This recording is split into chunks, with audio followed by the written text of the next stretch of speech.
Hello guys, അപ്പോൾ തുടങ്ങാം. This is ബൊഗ്വേ ചാനൽ. 2025 റിലീസ് ചെയ്ത ഒരു ഇന്ത്യൻ ഫാന്റസി ആക്ഷൻ ഡ്രാമ ചിത്രമാണ് വൃഷഭ. രചനയും സംവിധാനവും നിർവഹിച്ചിരിക്കുന്നത് നന്ദകിഷോറാണ്. ഈ സിനിമ മലയാളത്തിലും തെലുങ്കിലും 2 ഭാഷയിലായിട്ടാണ് അവർ റിലീസ് ചെയ്തിട്ടുള്ളത്.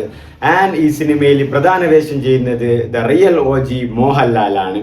കൂടെ സമർജിത് ലങ്കേഷ്, നയൻ, സാരിക, അജയ്, നേഹ സക്സേന, അങ്ങനെ കുറച്ച് ആൾക്കാരും ഒക്കെ ഉണ്ട്.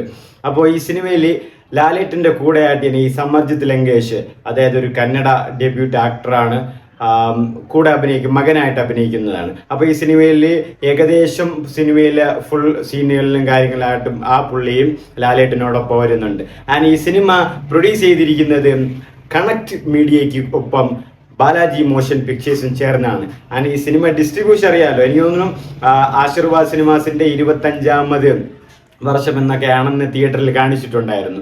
ആശീർവാദ് സിനിമാസ് ആൻഡ് ഗാബിൻ പ്രൊഡക്ഷൻസ്, അതായത് തളപതി വിജയുടെ ജനനായകൻ പ്രൊഡ്യൂസ് ചെയ്യുന്ന ടീം, ഇവരൊക്കെയാണ് ഗീത ആർട്സ്, ഇവരൊക്കെയാണ് ഈ സിനിമ ഡിസ്ട്രിബ്യൂട്ട് ചെയ്യുന്നത്. അപ്പോൾ സിനിമ ഇന്ന് ക്രിസ്മസ് ഡിസംബർ 25 റിലീസ് ചെയ്തിട്ടുണ്ട്. അപ്പോൾ സിനിമ കണ്ടിട്ടുള്ള വരവാണ്. ഫസ്റ്റ് ഓഫ് ഓൾ തന്നെ പറയാം, പാൻ ഇന്ത്യൻ കാട്ടപരാധം. എല്ലാ ഭാഷയിലും ഇല്ല, എന്നിരുന്നാലും പാൻ ഇന്ത്യൻ കാട്ടപരാധം.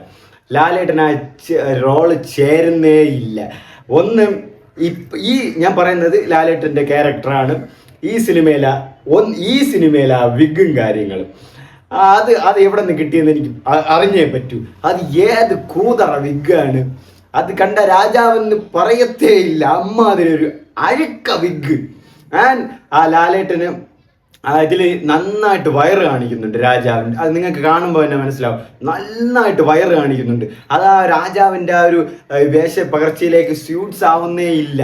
മൊത്തത്തിൽ തന്നെ ഒരു കൂതറ ലുക്കാണ് അതിൽ വന്നിട്ടുള്ളത്. പിന്നെ ലാലേട്ടൻ്റെ ആ ഡ്രസ്സിങ്, ഒരു രാജാവ് എന്തോന്ന് ഡ്രസ്സ് ഇടുന്നത്, ആ ഒരു പ്രൗഢിയേ ഇല്ല ആ ഒരു ഡ്രസ്സിൽ. മങ്ങി അഴിഞ്ഞ ഒരുമാതിരിത്തെ ഷർട്ടല്ലല്ലോ, ആ രാജാവിൻ്റെ ഡ്രസ്സുകളാണ് ലാലേട്ട് ഇട്ടിരിക്കുന്നത്. ഒരു രീതിയിലും കൊള്ളൂല. സത്യം പറഞ്ഞാൽ ആ മേക്കപ്പ് മാനും കോസ്റ്റ്യൂം ഡിസൈനറൊക്കെ കയ്യിൽ കിട്ടണം. എന്തോന്നവന്മാർ ചെയ്തു വെച്ചിരിക്കുന്നത് ലാലേട്ടനെ പണി വിട്ടിട്ടുണ്ടാവുമാര്. ഒരു വകയും ഒരു തേങ്ങയും ഇല്ല പടത്തിൽ. അതായത് ലാലേട്ടൻ ഈ കുറേ ഇപ്പോൾ ഞാൻ ബബ്ബ കണ്ട് ഞാൻ ലാലേട്ടനെ പറഞ്ഞു. കാരണം ഞാൻ ലാലേട്ടൻ്റെ ക്യാരക്ടറാണ് എനിക്ക് ഇഷ്ടപ്പെട്ട കാര്യം. ഇത് ലാലേട്ടൻ്റെ ക്യാരക്ടറാണ് ഞാൻ ഇപ്പോഴും പറയുന്നത്.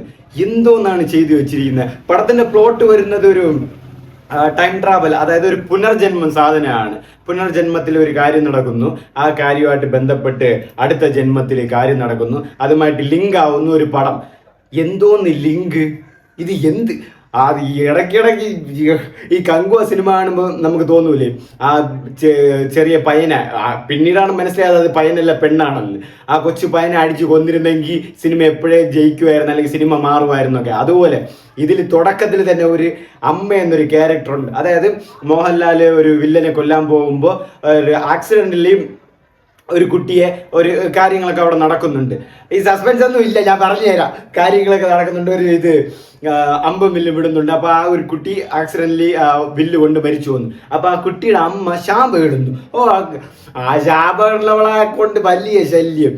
അവൾ എന്തോന്നൊക്കെ കാണിച്ചു. അത് ആ ക്യാരക്ടർ എപ്പോൾ തിയേറ്ററിൽ വരുന്നോ അപ്പം വെറുപ്പീരാൻ വന്നിട്ട്, ഞാൻ നീ നിന്റെ മകൻ കാരണം മരിച്ചു പോകും, നിന്റെ മകൻ നിന്റെ അന്ത്യശാസന. ഇതിൽ മറ്റേ കട്ടപ്പാട ഡയലോഗൊക്കെ ഉണ്ട്, മകിഴ്മതി ഡയലോഗില്. ഇതെന്റെ രാജകൽപ്പന, ഇത് ഞാൻ വരുത്തുന്നു. എനിക്ക് സത്യം പറഞ്ഞാൽ, ഞാൻ പറഞ്ഞാൽ ഒരു ലാലേട്ടൻ്റെ ഒരു ചവിട്ട് നാടകം കണ്ട പോലെ. ലാലേട്ടൻ മാത്രമല്ല, കൂടെ നിന്ന എല്ലാവരും ചവിട്ട് നാടകമാണ് കാണിച്ചിട്ടുള്ളത്. പോരാഞ്ഞിട്ട് ലാലേട്ടൻ്റെ കൂടെ ഞാൻ പറഞ്ഞില്ല, സംസ്കൃതത്തിൽ ലങ്കേഷ് എന്നൊരു പയ്യൻ, കന്നഡയിലെ പയ്യനാണ്. ആ പയ്യൻ എനിക്ക് തുടക്കത്തിൽ കേട്ടിട്ട് പാമ്പരാക്ക് പരസ്യത്തിൽ നിന്ന് എവിടെയോ കിട്ടിയ പയ്യനെന്നാണ് തോന്നിയത്. കാരണം എല്ലാം ഓക്കെ ആയിട്ടുണ്ട്, പക്ഷെ ആ ഫേസിലും ആ മൗത്തിൻ്റെ അവിടെ ഇതൊക്കെ ആയിട്ട് നല്ല ഒരു എന്താ വെച്ചാൽ ഇവിടെയൊക്കെ മറ്റേ ശംഭുവൊക്കെ വെച്ചിട്ടിരിക്കുന്ന പോലെ ആ ഒരു ഫീലാണ് എനിക്ക് അടിച്ചത്. എന്നുവെച്ചാൽ ഇവിടെയൊക്കെ നമ്മൾ ഇങ്ങനെ ഒരു എന്താ പറയുക, ശംഭുവൊക്കെ വെച്ചതിന് ശേഷം ഇവിടെയൊക്കെ കറുപ്പൊക്കെ ആവില്ല പല്ലിലൊക്കെ, അതൊക്കെ ആയിട്ട്. അതായത് ഒരു റിച്ചസ്റ്റ് ആളുടെ മകൻ.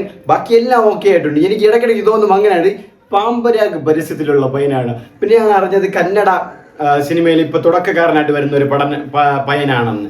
ആ പയ്യനും അവിടെ കിടന്ന്. പക്ഷെ ആ പയ്യൻ്റെ ആ ഒരു ആക്ഷനൊക്കെ കൊള്ളായിരുന്നു. ആ പയ്യൻ നന്നായിട്ട് ഫൈറ്റൊക്കെ ചെയ്തിട്ടുണ്ട്. പക്ഷെ ആ പയ്യനും വെറുപ്പിച്ച് തന്നിട്ടുണ്ട്. ആ papa, you are my dad papa, you are my, I believe you papa, I believe you പപ്പ.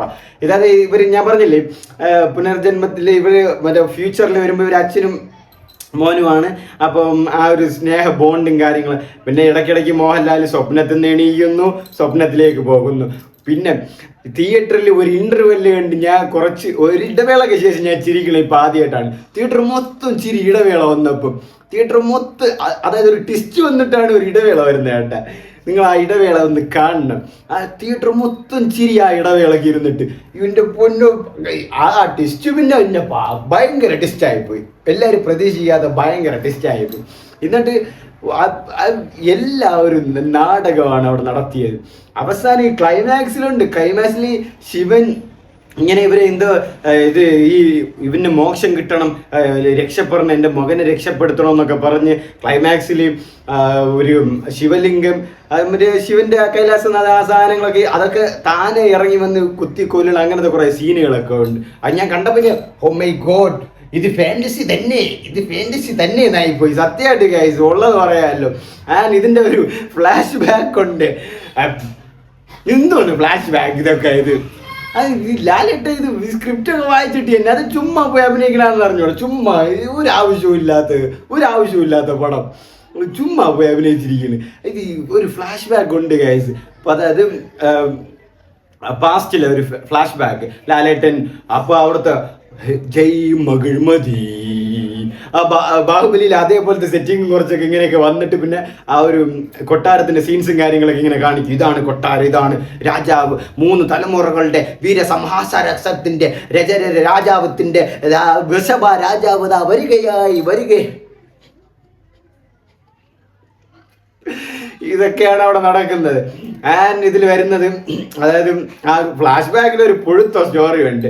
അതായത് ഞാൻ പറഞ്ഞില്ലേ, ഈ തുടക്കകാലത്ത് ഈ ശാപം കിട്ടുമ്പം യഥാർത്ഥ ഈ കൊച്ചിൻ്റെ അമ്മ ഇവനെ, അതായത് റാണി, ഈ കൊച്ചിനെ വേറൊരാളുടെ പറഞ്ഞു വിട്ടും ദൂരെ കൊണ്ടുപോയി വളർത്താൻ പറയും. പിന്നെ അവർ ഈ വളർത്തിയതിന് ശേഷം ആ നാട്ടിൽ പഞ്ചം വരും, അതായത് പട്ടിണിയും ദാരിദ്ര്യവും ഒക്കെ വരും. അപ്പോൾ ഇത് രക്ഷപ്പെടുത്താൻ വേണ്ടിയിട്ട് എങ്ങനെ ചെയ്യാൻ നോക്കുമ്പോൾ ആ നാട്ടിലൊരു സഞ്ചാരി വന്നിട്ട് പറയും, ഇന്ന രാജ്യത്തൊരു നിധിയുണ്ട്, അതെടുത്തിട്ട് ഇവിടെ വന്ന് പൂജിച്ചാൽ മാറുമെന്ന്. ആ നിധി എടുക്കാനാണ് വൃഷഭ രാജ്യത്ത് പോകുന്നത്. അവിടെ വെച്ച് 2-3 പുഴുത്ത സീൻസുകളുണ്ട്. അവിടെ വെച്ച് ഇമോഷൻസ് ഒക്കെ ഉണ്ട്. ഒരു അറ്റാച്ച്മെന്റ്, ഒരു കണക്ഷൻ ഇല്ലാതെ ഒരു ഇമോഷൻ. ഇതിൽ ഏറ്റവും പറയുന്ന ഗൈസ്, ഒരു ലവ് സ്റ്റോറി ഉണ്ട് ഇതിൽ.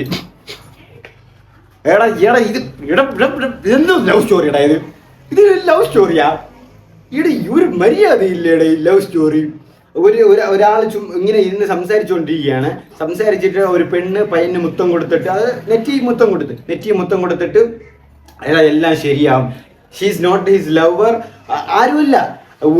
ഒരു പെണ്ണ് ഒരു പയ്യന് മുത്തം കൊടുക്കുക എന്ന് പറയുന്നത് ഒക്കേഷായുള്ള കാര്യമാണെന്ന് എല്ലാവരും അക്സെപ്റ്റ് ചെയ്യുമെന്ന് എനിക്ക് അറിഞ്ഞുകൂടാ. ഈ 2ാം ദിവസം അവനും കിസ് ചെയ്യാൻ പോകുന്നു. 3ാം ദിവസം ഇവൻ വീട്ടിൽ അവനെ വിളിച്ചുകൊണ്ടുണ്ട് അമ്മേൻ്റെ അച്ഛൻ്റെ പറയാൻ നമുക്ക് കല്യാണം കഴിക്കാമെന്ന്. ഒരു ബന്ധവുമില്ലാതെ ഒരു ലവ് സ്റ്റോറി അവിടെ കിടന്ന് കറങ്ങും. ആ പെണ്ണ് വലിയ റിസർച്ച് ചെയ്യാൻ പോവുകയാണെന്ന്. ഇതിൽ മറ്റേ ആരും 1-2 ക്യാരക്ടർ എക്സ്ട്രാ വരുന്നുണ്ട്, ഒരു 2-3 മിനിറ്റിലൊക്കെ ആയിട്ട്. എല്ലാവരും വന്നിട്ട് വലിയ ബിൽഡപ്പാണ് കൊടുത്തിട്ട് പോകണം. This is beyond the science, beyond the fiction, beyond the theory, beyond the myth. ഇതൊന്നും നമ്മളെ കയ്യിൽ ഒരു മറ്റേ ഇത് നിങ്ങൾക്ക് വാനരം ഒന്നുണ്ടല്ലോ ഗൈസ്, KGF സിനിമയിൽ വാനരം, ആ പുള്ളി ഒരു ക്യാരക്ടർ ചെയ്ത ആ പുള്ളി ഇതിലുണ്ട് കേട്ടോ. മറ്റേ എന്താണ്, രാഹു ബൽബാൻ ഒരു മന്ത്രവാദിയാണ് കേട്ടോ. മന്ത്രവാദിക്ക് കിട്ടിയ ബിൽഡപ്പ് പൊന്നടാവേ, എന്തോന്ന് മന്ത്രവാദി, ഇത് എന്തോന്ന് ബിൽഡപ്പ്. മെയിൻ കാട്ടവരാത ആ മന്ത്രവാദിയാണ്. ഇതിലല്ലാതെ ഗരുഡനും ഉണ്ട്. ഗരുഡൻ വന്നിട്ട്, ഞാൻ നിന്നെ 20 വർഷമായിട്ട് തിരക്കുകയായിരുന്നു, നിന്നെ കയ്യിൽ കിട്ടിയാൽ ഇഞ്ചിഞ്ചായിട്ട് വെട്ടുമെന്ന് ഞാൻ എൻ്റെ അച്ഛന് ശപഥം ചെയ്തതാണ്. എന്തോന്ന് അവിടെ നാടകം നടക്കുന്നത്? കണ്ടോണ്ടിരിക്കണമാർ എന്തോന്ന് ഇത് നാടകം നടത്തുന്നത്? ഇതിൽ ക്ലൈമാക്സ് പറയും കേട്ടാ, നിന്നെ 2 പേരെയും ഇവിടെ വത്തിയിട്ട് കൊല്ലാൻ തന്നെയാണ് എൻ്റെ തീരുമാനം. എന്നിട്ട് ലാലേട്ട 2 ഇടിയൊക്കെ ഇടിച്ചിട്ട് ഇവന്മാർ 2 പേരും കിടന്ന് ഓടുന്നു. അതായത് വില്ലന്റെ ഗ്യാങ്ങയും കൊണ്ടിട്ട് ഓടുന്നു. വില്ലൻ കൊല്ലുന്നില്ല, വില്ലനെ ഒന്നും നടക്കുന്നില്ല. ഇത്രയും ബിൽഡപ്പിൽ എന്തോന്ന് വില്ല തല്ലുകൊള്ളാൻ വേണ്ടിയിട്ട് വെറുതെ ഒരു 3 മിനിറ്റിന് വില്ലനെയും കൊണ്ടുവന്ന മൊത്തത്തിലൊരു പാൻ ഇന്ത്യൻ കാട്ടവരാതം പടം. എനിക്ക് ഈ ലാലേട്ടൻ്റെ ലുക്ക് കണ്ടപ്പോഴാണ് ഗൈസ് എന്തോന്നത്, ബബ്ബയിലൊക്കെ എന്ത് സൂപ്പറായിരുന്നു. ലാലേട്ട് എന്തോന്ന് ഇവിടെ ഇങ്ങനെ ഇങ്ങനെ മുടിയിട്ട് ഒരു പൊട്ട് ഒന്നും ചേരുന്നില്ല ഗൈസ്. പ്രത്യേകിച്ച് ഇതിലും അത് ആ ക്യാരക്ടറാണ് രാജാവ് ഇങ്ങനെ വയറിങ്ങനെ കിടക്കുന്നു ലാലേട്ടൻ്റെ. ഇതിൽ ആ ചെറുക്കൻ കുറെ കിടന്നിട്ടു ഇങ്ങനെ ആ പയ്യൻ അത് ലാലേട്ടൻ്റെ മോൻ മൊത്തത്തിൽ ഗൈസ് തിയേറ്ററിൽ ക്ലൈമാക്സ് കഴിഞ്ഞപ്പോൾ ഞാൻ അതോടെ ഇങ്ങനെ ക്ലൈമാക്സിന് ആ ഒരു മോക്ഷം അതാണ് ഞാൻ പറഞ്ഞ മോക്ഷം കിട്ടുന്ന ഒരു സിറ്റുവേഷൻ സീനൊക്കെ അവിടെ ഉണ്ട്. അതൊക്കെ കിട്ടിയിട്ട് ഇങ്ങനെ ഇരിക്കുകയാണ് കേട്ടോ പടം. അപ്പൊ ഞാൻ വിചാരിച്ച് ആ പടം തീർന്നു പോവാൻ. അതോടെയാണ് ഗരുഡൻ പറഞ്ഞു, നിന്നെ 20 വർഷമായിട്ട് ഞാൻ തിരക്കിക്കൊണ്ടിരിക്കുവായിരുന്നോടാ, നിന്റെ മകനെയും കൊന്ന് ശിവദേവയ്ക്ക് പാർവതിയൊക്കെ അവരുടെ ഫുഡായിട്ട് കൊടുത്തിട്ടേ ഞാൻ പോകുന്നൊക്കെ പറഞ്ഞ് 2 അടി വാങ്ങിച്ചിട്ട് ഓടും. എന്നിട്ട് ഇവർ രണ്ടുപേരും എന്നിട്ട് എൻഡിങ്ങും ഇല്ല. ഇവർ രണ്ടുപേരും എന്നിട്ട് ഇങ്ങനെ തിരിഞ്ഞിങ്ങനെ നിൽക്കുന്നതും written and directed by Nanda Kishore. കാതൽ ജാനേ ബർഗറമോ മുത്തത്തെങ്കിൽ മുത്തുവറം. സത്യം ഒന്നുമില്ല സത്യമായിട്ട്. ഞാൻ ലാലേട്ടോ